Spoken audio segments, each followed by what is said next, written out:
On the bottom of the screen it says, Hurricane Katrina, Category 1. Jenny and I walked to my porch. I didn't want to think about the colors on TV. I want to think about having more fun with Jinya. But the TV pictures have already changed the neighborhood. Grown-ups, their hands shading their eyes, are looking at the sky, worried. Some folks are unloading gallons of water from their cars. Others, zombie-like, instead of waving or saying hello when we pass by, keep staring at baby TVs or listening to boombox radios. Jinya sets the milk and water down and turns to go. Don't you want to come inside? I do, but... Is that your new friend? Mama Yaya hollers from inside the house. Is it Ginger? Virginia? Jinya? Jinya's eyes open wide. Mama Yaya already knows about you. Like I told you, she sees without seeing. Through the screen door, I holler back at Mama Yaya. It's just a girl from school. No, I'm not. I am, but I'm not. Now it's my turn to be bug-eyed. I'll need to be at home, Lanisha. What with the weather and all. Okay, I say.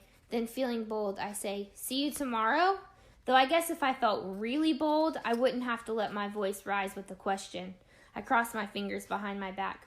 Jinya leaps down onto the sidewalk. Her tennis shoes land, making a big smack.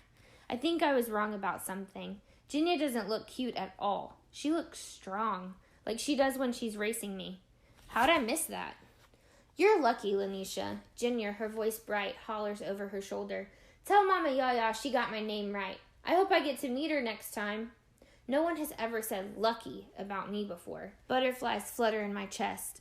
Bye, I say, but I'm not sure Jinya hears me. She races down my street towards her house, at least 5 blocks over. Her tennis shoes kick up dust. That night, after dinner, I draw bridges. Big ones, small ones, one as towering as the Golden Gate Bridge. The rug tickles my stomach. The pictures spread all over the floor make me happy. I grab my pocket dictionary and look up suspension. Suspension bridge. A bridge having the roadway suspended from cables, anchored at either end and supported at intervals by towers. Mama Yaya stands in front of the TV, trying to unravel what the picture means. I'm watching too. The weatherman's colors are one big puzzle. There is more blue, showing the Atlantic and Gulf of Mexico. The white cloud with red heart is moving. It looks both pretty and scary. I stop drawing, looking for a sign about what the TV picture means. The weatherman is chattering, pointing at colors with his stick. I realize he's talking math, if-then problems like I study in school. If the wind blows south, then the hurricane might miss the entire Gulf region. If the hurricane loosens, becomes diffuse, then there might be only a tropical storm for Florida, Mississippi, and Louisiana. If Katrina keeps gathering strength, then, depending where she lands, the damage could be great.